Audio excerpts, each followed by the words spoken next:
Доброго ранку, шановні гості. Ласкаво просим до Баку.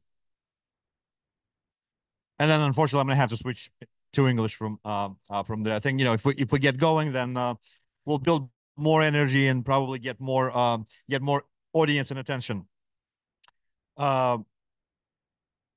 Supply chains.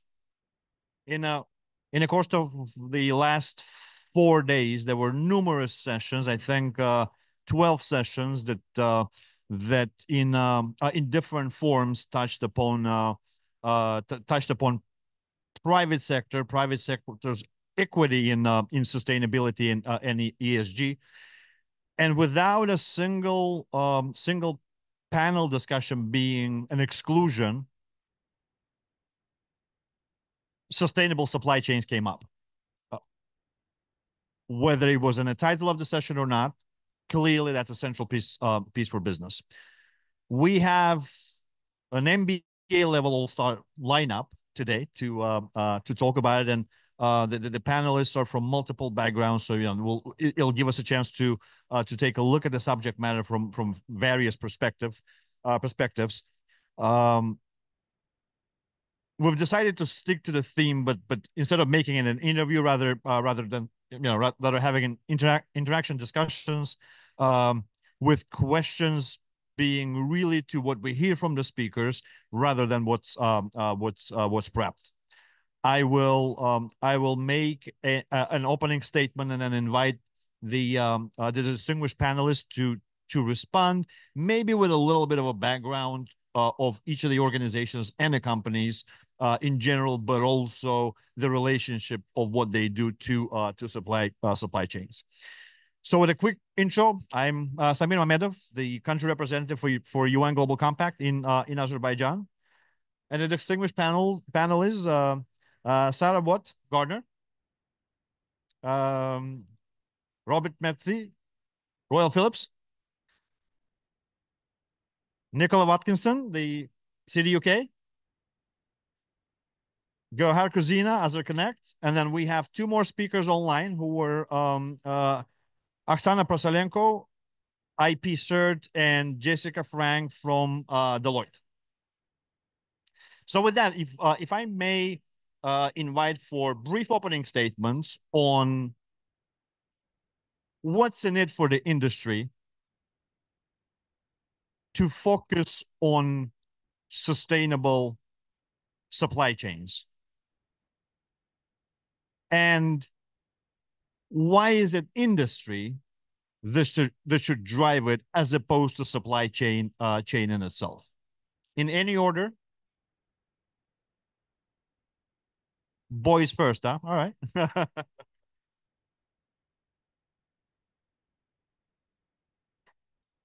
Now it works. Yeah, thank you. Can you hear? Great. So as you said, I work for Philips. We are a global medtech company, which means we are working with nearly any hospital in the world. Shall I closer? Thank you. I just have to learn this. So we work with nearly every hospital in the world. If you think about sustainability in healthcare is not sustainable and not accessible to many people. Half of mankind, that's 4 billion people, do not have access to healthcare. The other half is emitting more CO2 than all airlines together. And that's a fact that is not widely known. Now, 70% of these emissions do not come from hospitals, but from the supply chains. And we are in the middle of that.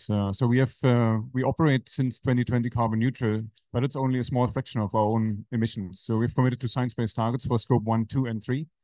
We are really working with the hospitals to help them reduce their waste, their carbon emissions, optimize healthcare. But we are very actively working with our suppliers also. We have 50,000 suppliers around the world with millions of people working in there. And we are working with them to get at least half of them to also commit to science-based targets. I think to your question, why would industry interested in? Our supply chains are vitally important to us. So reducing their dependency on fossil fuels, increasing their adaptability to climate change, but also having very strong strategic ties with our suppliers really makes them more resilient, more sustainable in every sense of the word. If I can maybe build on that, I think another thing that's really in it for businesses is really just the cost and the competitiveness of doing business. So if you think about you want to be a supplier to a company like Philips, Philips is now starting to set the requirements for what you need to be able to do from a sustainable perspective. And that's the case in many other procurement examples, whether for government or for the private sector. So there's a requirement to be able to do it. But in addition to that, what we also find is that if you are more sustainable, then you're more resilient. And if you're more resilient, then you can also reduce the cost of finance, because the cost of finance is to do with the risk associated with being able to do your business. So if it allows you to participate in supply chains, and if it allows you to reduce the cost of doing business, and it also then helps to reduce things like the cost of insurance. So for many small companies, the cost of getting finance and the cost of insuring your business is actually quite significant. So by being more resilient, by being more sustainable, by being more competitive, you actually reduce your risk. And by reducing your risk, you reduce the cost. So I think there's a really nice virtuous circle that is all that can really be delivered for this. And that in turn then makes your business more competitive because you've got lower cost inputs. Hi there. So completely agree on the points around cost and financing. But just want to highlight a real challenge today with supply chains, and that's just about getting data through the value chain. So often we have visibility at tier 1 of the supply chain. We can understand those greenhouse gas emissions and those human rights risks, but often the most significant risks are buried deeper in the value chain. And when we speak to our clients, they're really struggling to get visibility beyond tier 1. We're really also struggling to get visibility down into a product level as well. So although we might know, say, enterprise greenhouse gas emissions, we don't yet fully understand product-based greenhouse gas emissions. And often the data is really unsatisfactory. So when we talk about decision-making and finance, it all has to be built on a sound data foundation. And from my point of view, we're just not there yet with the type of data and reporting. And, you know, when we start talking about things like a spend-based analysis, you know, the accuracy on that is just so far off that I question how leaders can make sound decisions. So, you know, why do it? Because yes, absolutely, it's great for investment. It's great to reduce operational costs. It's the right thing to do. Legally, we have to do it as well. You know, if we think about things like the Uyghur Forced Labor Prevention Act or the Modern Slavery Act, but we also need to be mindful of some of the data challenges that we're facing today, and technology has a huge role to play to help solve some of those challenges. I would complement actually to what you're saying. We're not there yet. And I represent the supply chain organization within AzerConnect, which is a local telecom company.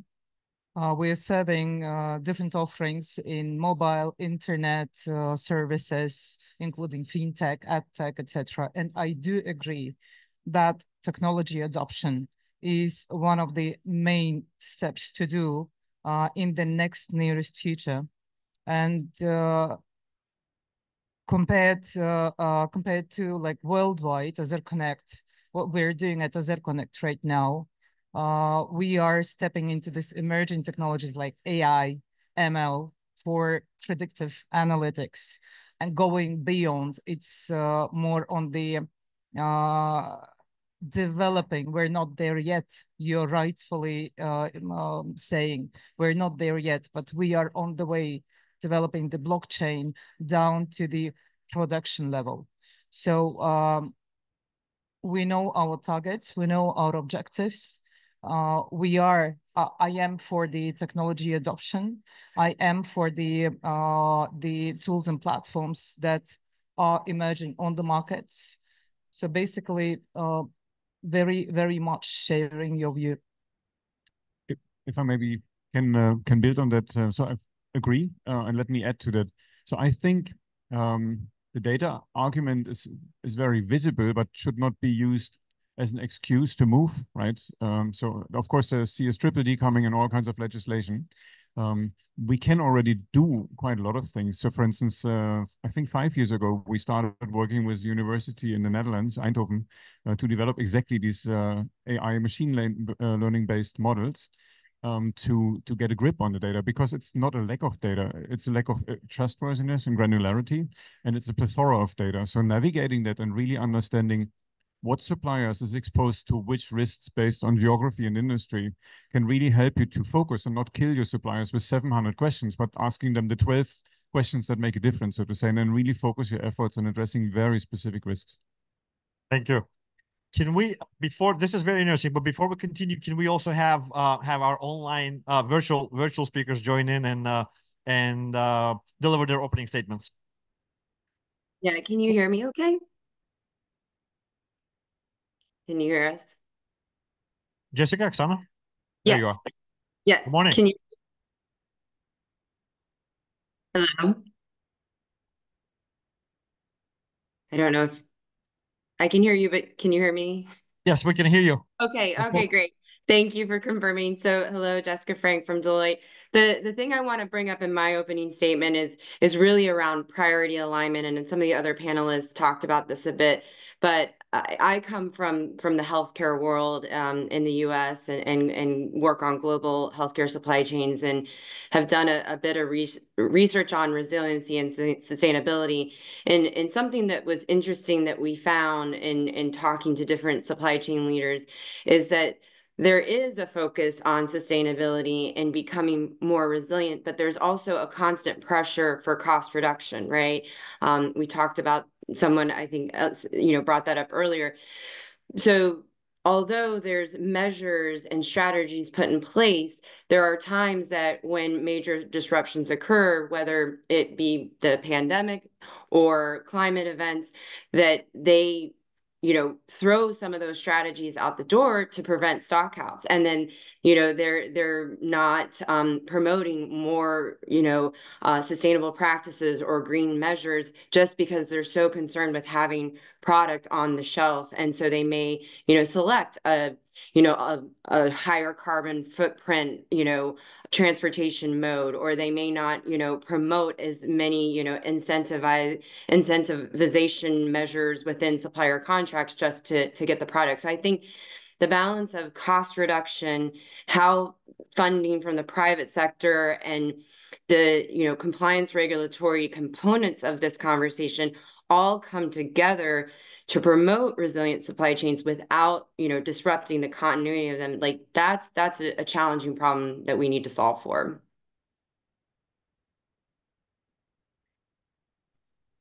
Thank you. Oksana?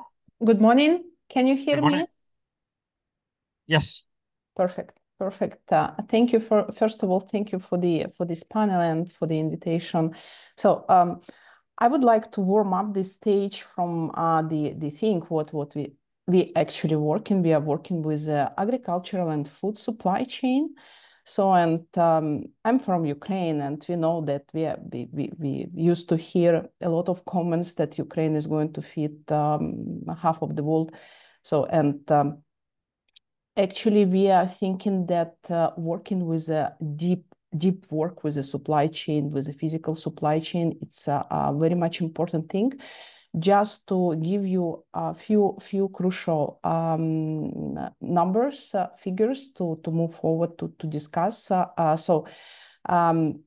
Actually, all that millions tons of supply, what Ukraine is doing every year is going from around 30,000 farmers. And we used to also think that in Ukraine, just the big farmers are working to produce the agricultural goods, but it's not like that. Almost 80% of them, this is the farmers with a land bank from 5 hectares up to maximum 500. And more than half of it, it's from 5 hectares to 100. So it's actually semi. And what we believe and what we are working about to bring this transition to them, to the ground, and to work with them and to show that it's really something what they have to apply with, and this is something what they have to be in a compliance with. So, and this is very much a difficult thing to do. So even if you have finance, if you have enough knowledge to get so many suppliers, so many participants in that supply chain, and it's just the start, it's just the field from where it's coming, and to work together with whole supply chain, it's a challenging task, and it's taken a lot of time. And yeah, I do agree with a lot of comments about the any kind of tools what could manage the data solution, cost solution. So it's everything helping. But until, for my opinion, until we wouldn't go to the ground and wouldn't start to work with them deeply daily, so it would take longer time, would say. Thank you. Thank you. I had a feeling that Sarah wanted to respond to what's been said about the excuse on the data. So I love the point you made about it's asking the right type of supplier, the right type of question, and taking a category and a segmented approach. And, you know, the requirements are only going to increase over time. I think about 10 years ago, we just really were thinking about human rights risks in supply chains. Now it's about greenhouse gas emissions. And if I look to the future, it's about biodiversity loss.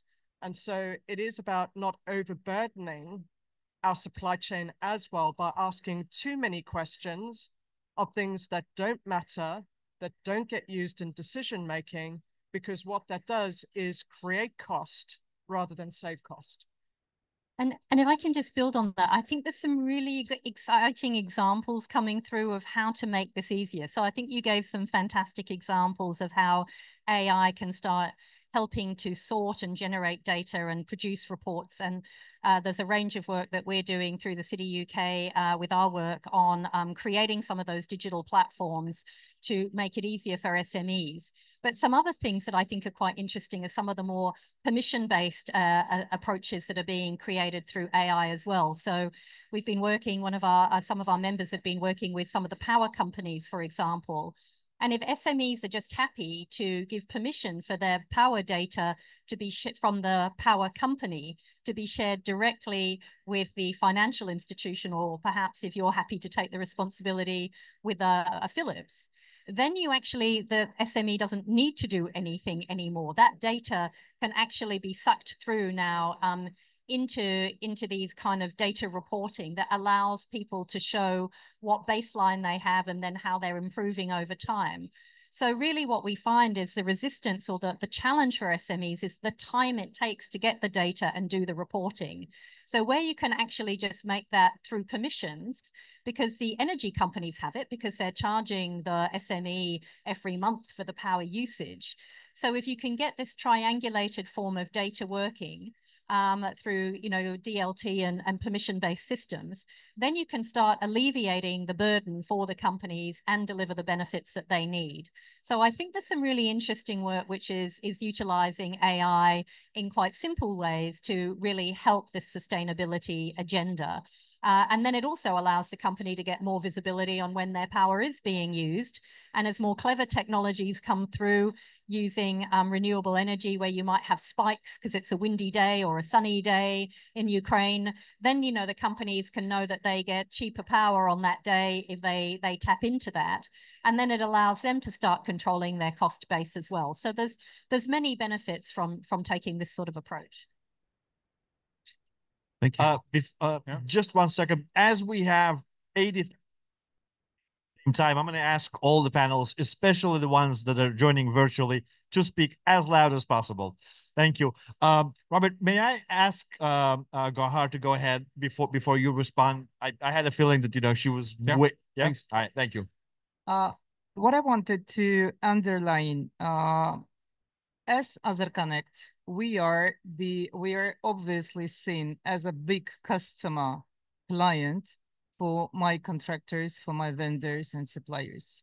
So depending on the agenda and commitments of the company, where AZERConnect is committed on the social responsibilities, on the environmental agenda, on the innovative approaches. So supply chain actually is the gate to the external market, is the gate to commit the partners, the vendors, the suppliers to comply with your company agenda. So basically, it is very difficult to obtain the data. I agree with you from the SMEs, but once again, the gate is ruled, controlled, monitored by us. So as soon as we are committed, we are pushing and making our vendors comply with our agenda as well. Thank you. Robert? Yeah, I think that's an extremely important point, which makes me actually hopeful. So despite the challenges that have been mentioned from our online panelists also, global supply chains, and we always say chains, it sounds very linear, right? Our global supply networks, I have to say, are super well organized. So if we only try to optimize for low cost, we get fragile and low cost, but very easily disrupted supply networks. But if you use these structures to bring other elements like sustainability, human rights, decarbonization, for the sake of doing business and reducing, for instance, carbon risks and other risks, right? Then we can use the existing organizational structures and the context that we have and go beyond transactional relationship to really build capabilities. So we send our people and experts to our suppliers and share what we have learned over years to become carbon neutral in our entire operation globally. And we also help them, for instance, access to capital to make necessary investments, because if they can reduce their energy dependency and their bill of material, basically, that also generates a direct cost benefit, but it also creates a lower exposure to future risks of energy price spikes. Maybe two last points on the data model. So I fully agree. And I wanted to bring in two more. So one, of course, you can train algorithms on the data at suppliers without needing access to the data. Also, they don't need to release the data and pump them around. They just need to give permission for algorithms to be trained on their data, which maybe somewhat lower the hurdle of sharing data where you don't know where they're floating around. The other one is, of course, with large language models coming around. You can also work much more with unstructured data. So just publishing any annual report or whatever is already a very good indication of what's going on if you know how to read them, to identify risk and do the stratification according to materiality and maturity. Oksana, Jessica, would you add to that? Yeah, thank you for this brilliant discussion. Yeah, I just would say that I totally agree, and actually I would like to be back to the original question, why the industry should be the lead of change through the supply chain. For example, based on our example, what we are doing, we are trying to identify existing already supply chains, what is working in a stable way, and for example, what is going to end up on the crushing plants of the big brands, if we are speaking about the grains or corn or sunflower, and then trying to transform already existing supply chain, not just to try in general to work with a technology. Gahar, can you take care of this? Can you hear me? Can you hear me? Agricultural supply chain that we've really been looking at is the insurance side of things. So I think there's a range of risks that come with agriculture. So you've obviously got things like the supply chain risk. You've got, default payment risk and also climate risk, as well as things like war risk at the moment. So there's a range of different issues that many of the SMEs are really having to grapple with. So really looking at solutions that we can bring to the table around micro-insurance solutions that really help SMEs to be able, for a very low cost, to start to be able to address this. And there's some fabulous models that exist in other parts of the world which have had to deal a lot more with climate risk perhaps than Ukraine has so far. But I think these models can then be brought into other contexts like Ukraine. And then the other thing that I think is really helping on the data point there is we have a number of our insurers that we work with, like Marsh McClellan, that have produced really nuanced maps of Ukraine that actually help around things like war risk insurance, for example, to map where every missile has fallen. That helps to be able to say to insurers, well, actually 70% of the country has a very low risk. And you can do the same with climate too. So you can, help to create much more nuanced maps that allow companies to be able to reduce the cost of their insurance because they can demonstrate that the areas that they're in might be less susceptible to flood or drought or to other issues. And those areas that are more affected can then really look at very tailored solutions that allow them to address the specific challenges or threats that they face. So I think there's a lot that we do keep coming back, as Sarah says, to the data, but there is a lot of data out there at a macro level that can then be used to support SMEs and other members of the supply chain to really help to manage some of these issues, and then to be able to get the support that they need that really ensures them and protects them against some of the vagaries that do exist out there in the world. Much. I want to I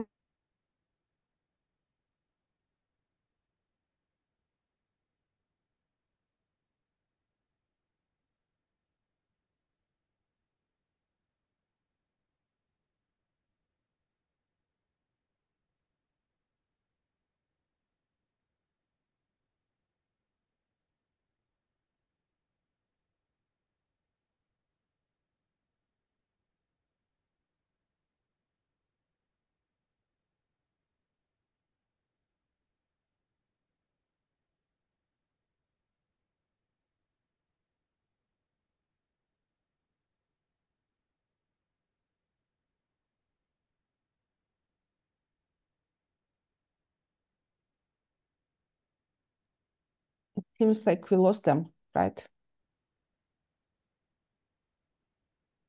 Yeah. Oksana, can you hear me? Yes, perfectly. Okay. Perfectly. Yeah, I don't think the audio. I'm typing to the organizers. Okay. Strange.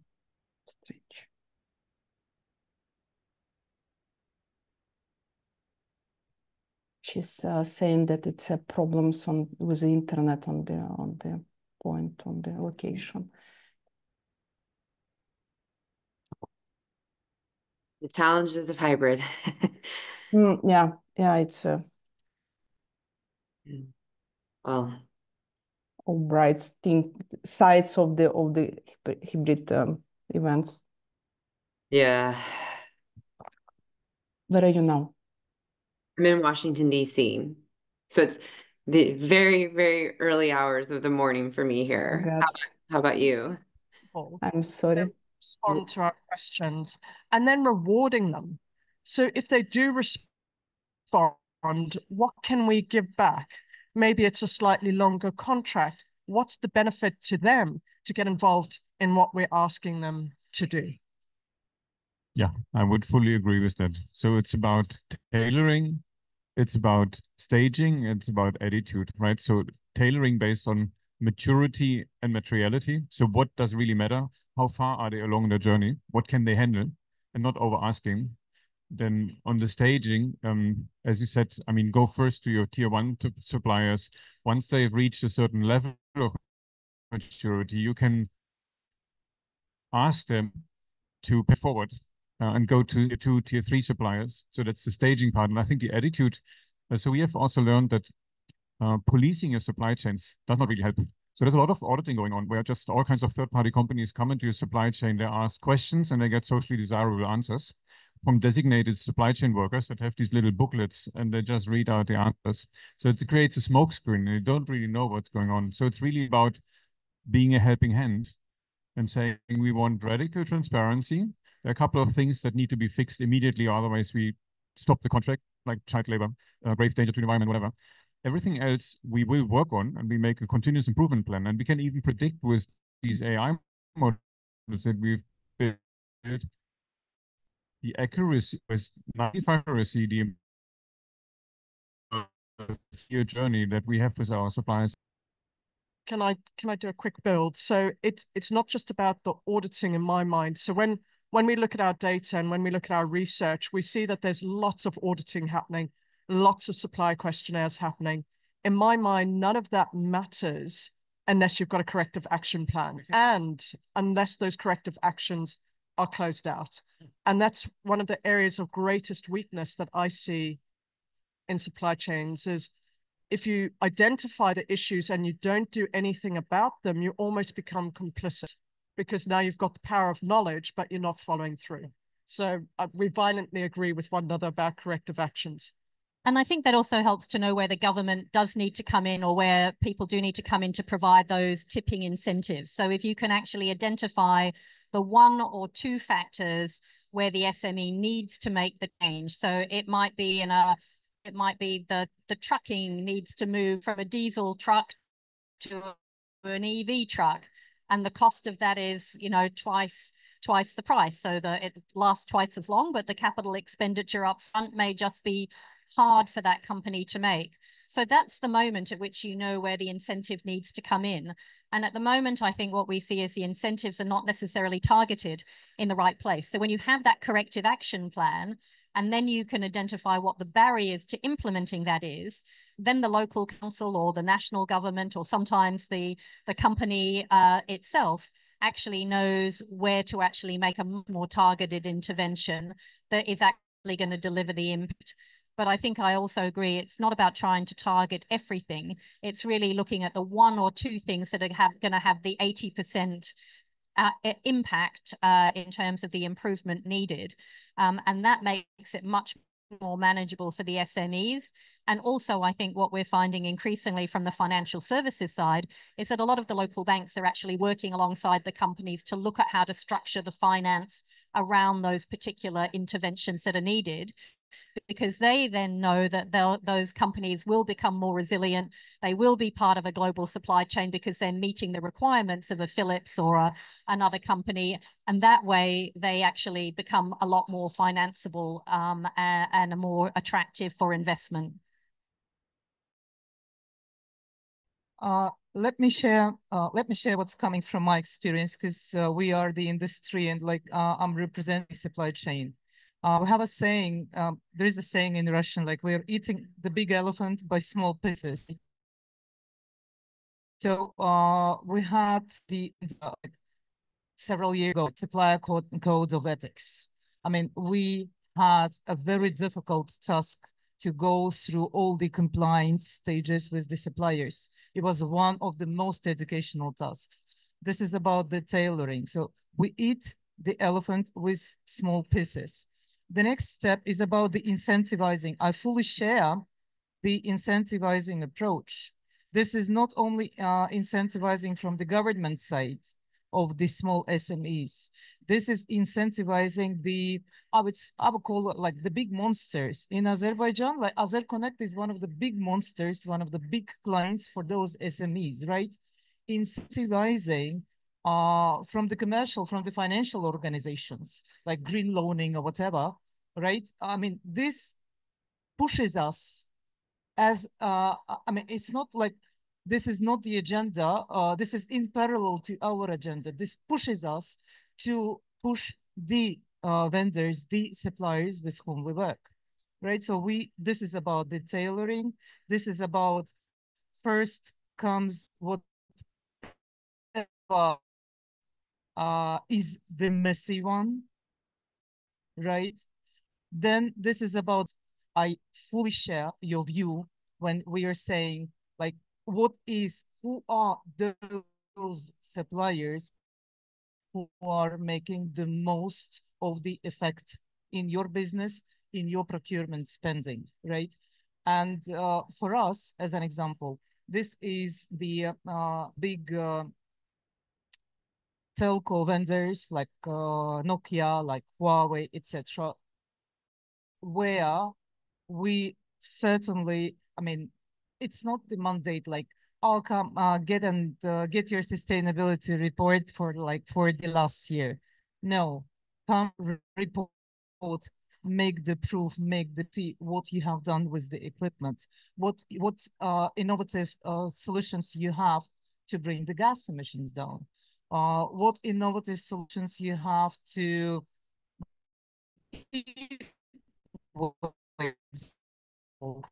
and the biggest project that we're doing right now was one of our vendors bring the power consumption like by % annually. So basically, this is one of the approaches that we are dealing with the vendor side, who is one of the biggest like procurement spending on our in our books. Thank you. During the technical pause, the question was, you know, how do we not hurt the supply chains while we're bringing on board on our sustainability journey?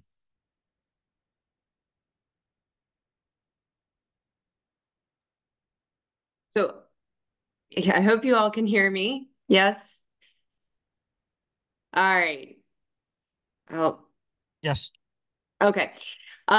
So one thing that I wanted to bring up earlier and related to this question is something that we believe is important is not just understanding those tier 1 suppliers, right? Having understanding across, you know, all the way down the tiers of the supply chain and within your supplier ecosystem. And one of the ways that I think it's important is proactive risk management around that. And it's important for a couple of reasons. One, to try to understand where those, you know, disruptions or shortages or challenges are occurring with your existing suppliers, identifying alternative suppliers, and promoting you know, suppliers that have, you know, invested in more sustainable, renewable sources so that, you know, that they are, you know, less vulnerable to those types of disruptions and then, you know, hurting the overall supply chain. So I think active supplier risk management is really important. And of course, it relies on really good data, really strong data. And that's where everyone has to come together, both the suppliers, the internal, you know, supply chain organizations, the government. There needs to be more data sharing and transparency to allow for that active ongoing risk mitigation and understanding the supplier ecosystems, you know, across a number of different lenses. So sustainability is one, obviously financial is one, regulatory. There's a number of factors in there that need to be looked at. Thank you.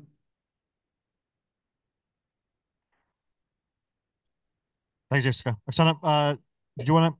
Yeah, I will try.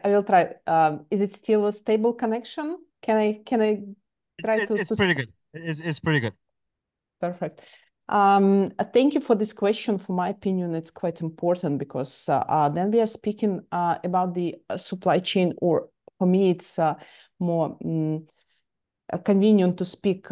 I would prefer to name it not as a supply chain, but supply network. And then we are naming all the participants as a suppliers. So we should remember that it's also the business unit. So it's also the business smallest, but it's still a business. And they should understand actually why it's necessary to do. Because, for example, I will make an example. Ukrainian farmers. So I will try to bring you still to the Ukrainian land. So they are daily they are fighting with a war. They are fighting with thousands of disruptions of the supply chain. It starts from logistic and not only. And then to motivate them to think about the conversion or to the path of the sustainability requirements, it's pretty difficult, I would say. So that's why we should try to think how to find that way, the common language, let's say, because also, I would support the comments that a lot of data circulating around, and I would say 70% of the data is not relevant to anybody. So the corporates or the big companies, they're just trying to collect as much as possible because it's not so clear how to manage the data after that, what they exactly would need, because it's also related not just about reporting, but also about calculation. And now we are going to the point about the standards, well recognized, about the calculation approach. So that's why, as we could see that the biggest part of the and the biggest challenge of the scope 3, for example, of the supply chain, this is to work with SME, with the smallest companies. So we need to be clever here to understand how to bring them on the boat. So how to put them inside the whole game and to let them understand for what it's necessary.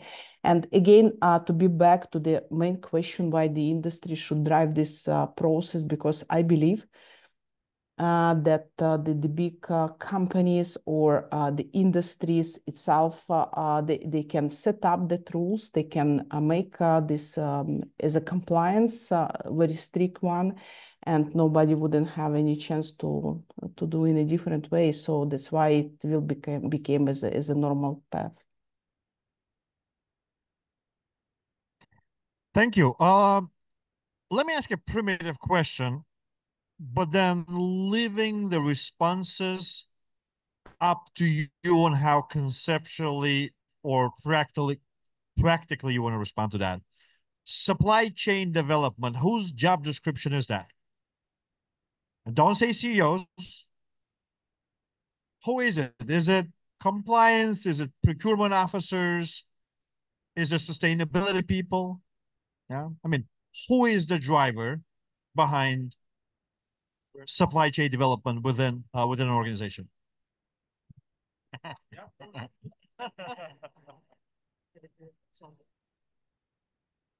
Well, I'm not sure the question is leading us in the right direction, and you gave us the permission to be more concerned about it. Supply chains networks. So I serve all systems to some degree. Roads and shaping them. It's with around the globe. For instance, transparency. There are standardization companies like the International Trade Organization. It could be a product engineer who specifies what materials to use in a specific product.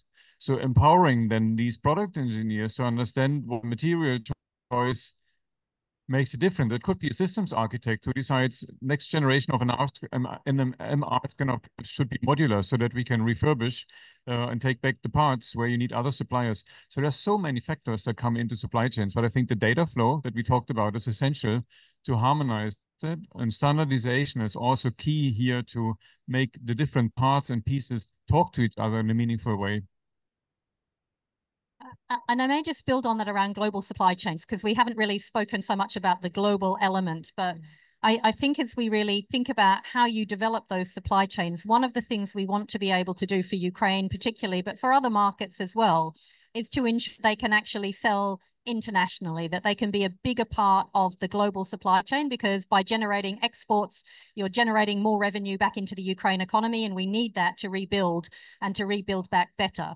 So I think one of the things therefore to say is this adherence to international standards, accepting we need to have simplified versions of that for different levels of the categories of companies, but to avoid what we're seeing around the world at the moment, which is every country making up its own standards.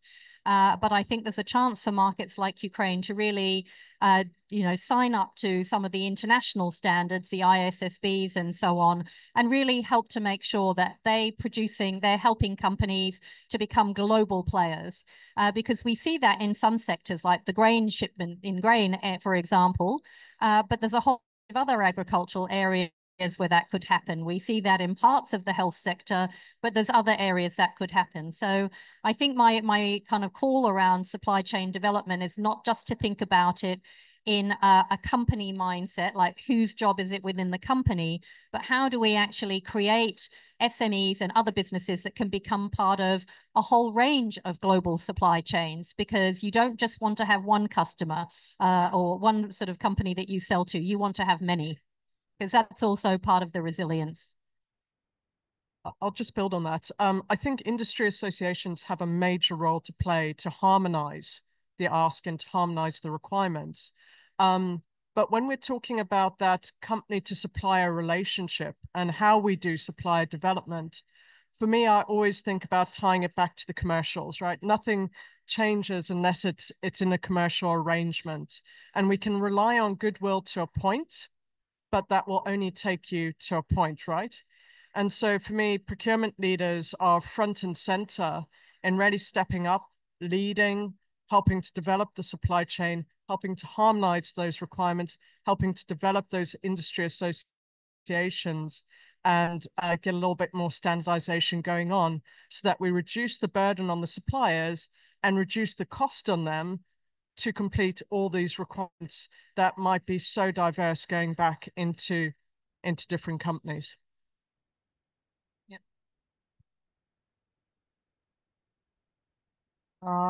When we're talking about the building the job responsibility, literally, there are several areas, like the company, especially in private sector, right? I mean, we're having the strategy, we're having the tools, we're having the people to operate, right? And we're having the processes and procedures. So as a homogeneous ecosystem, this is, of course, the company's strategy, which is driving the business overall, right? And then operationally, risk is carried down. So each and every person as a Lego has its own responsibility in the company business. Cost does matter.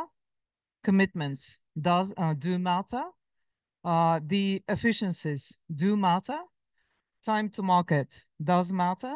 So basically, all in all, this is driving the strategy execution. Procurement has a more, how to say, like gate opening, because we are, once again, I'm coming to probably the first statement at the earlier discussion. We are the gate opener to the world if we are the industry. And we are making or trying to make the partners, the vendors with whom we work, be compliant with our requirements. So, and we use that for the better, right? So that's that's the essence.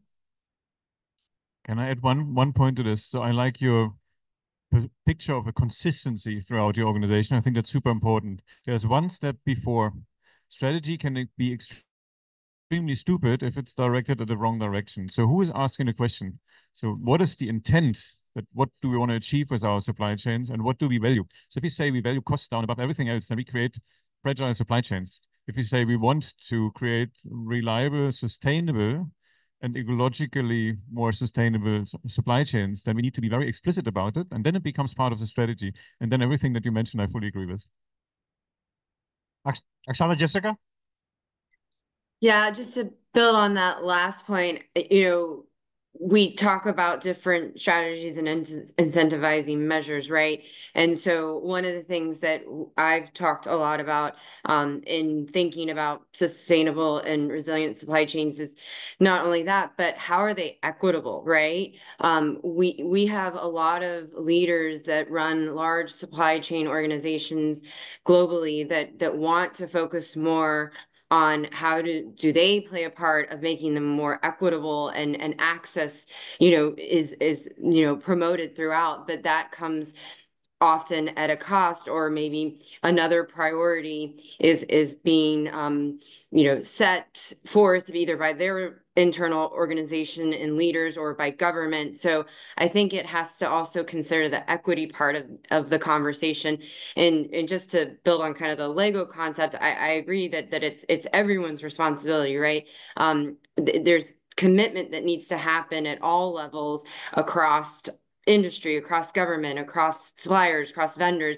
And so only by having the commitment across everyone can we, start to achieve some of these things. And then innovation can come from many different places. It can come from academia, it can come from industry, people already in the market. So I think, it's not anyone's person's responsibility, again, because I think both commitment and innovation can come from a multitude of places, and that's what we're going to need to move forward. Thank you. Yeah, probably I would I had a feeling you weren't going to give me an easy answer. Oksana? Probably I would summarize a little bit this discussion about this topic, at least. I would like to stick to the idea that supply chain, it's a network, and the supply chain, it's not a role, it's a system. So, and all participants, and very often the itself supply chain is very complicated and it contains a lot of participants. So that's why I would like to take opportunity to emphasize here also the stakeholder engagement and work with all stakeholders who is related to the supply chain. It's not just the exact participants who is taking or who is paying or who is supplying, but also a lot of around.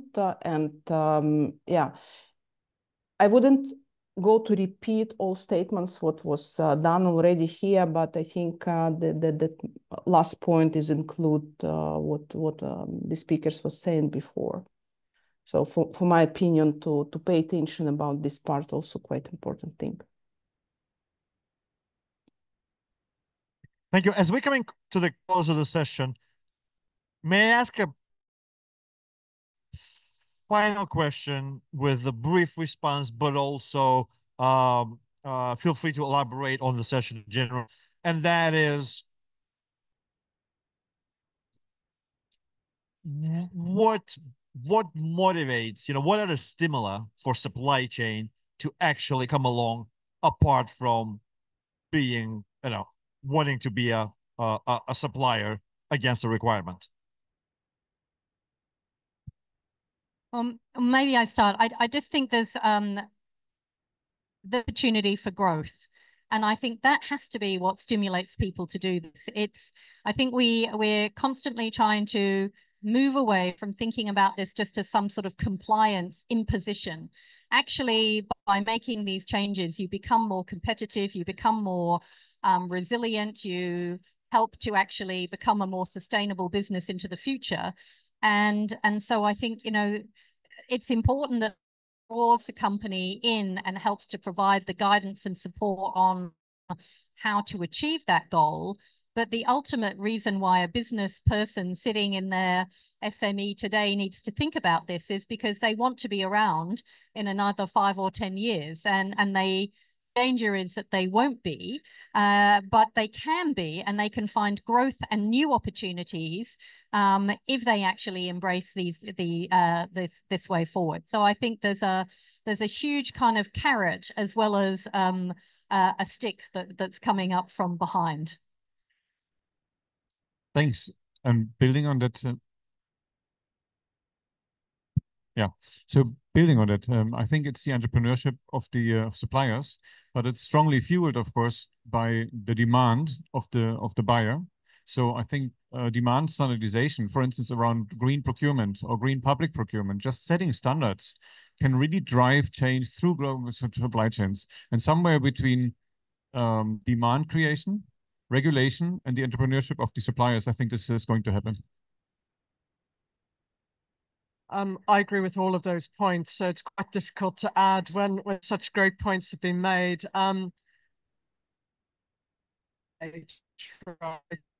So to bring new products which offer low carbon solutions, which meet requirements, which are real points of differentiation, which enable that growth outcome. And it also levels the playing field, right? If we've got bad actors in supply chains, they can offer their products at such a low cost, but someone's paying, right? There's a human rights cost somewhere that maybe we're not recognizing. And so this is also about having a level playing field in supply chains, because we're all meeting the same types of requirements. And the base of that is legislation, but we know that the bar year on year is increasing when it comes to those legislative requirements.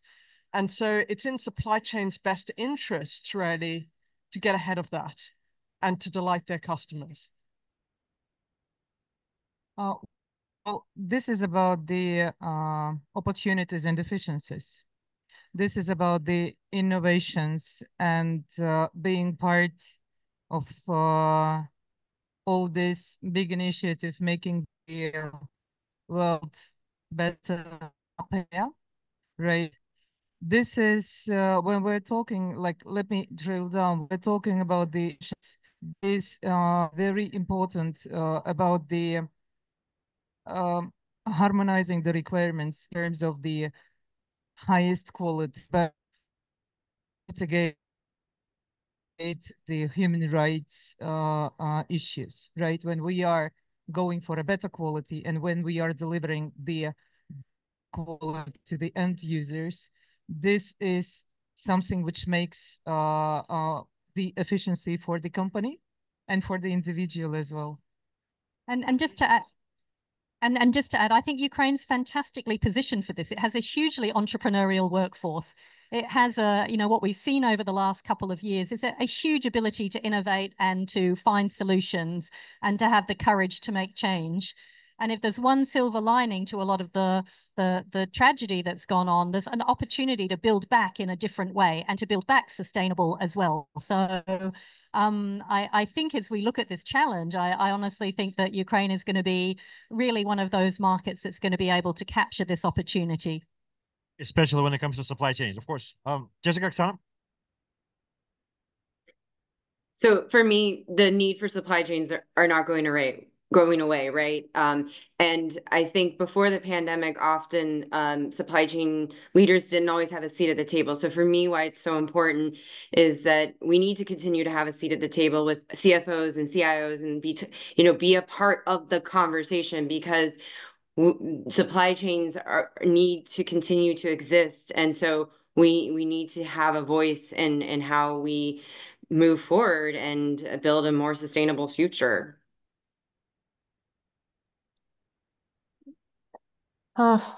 Can you hear me? Yes. Yes. Okay, perfect. Thank you. So my point here, the probably the last one, that it's somehow related to the change of the culture of doing business. So, and we know that because it's a lot of things is going beyond the just reporting and compliance. It's a things what the company should start to think in a different way to produce some sort of products. So, and as we know, it's quite long pathway. So, and here should work everybody who is related to that supply chain network, let's say. So, and just the last thing what I could see quite often that it's quite important to give relevant to the final result rather to the just reporting things. So, and for my opinion, it could bring more opportunities for everybody. Thank you very much. Ladies and gentlemen, I hope this was useful. I hope you feel like it was worth your time. Again, дякуємо. Слава Україні!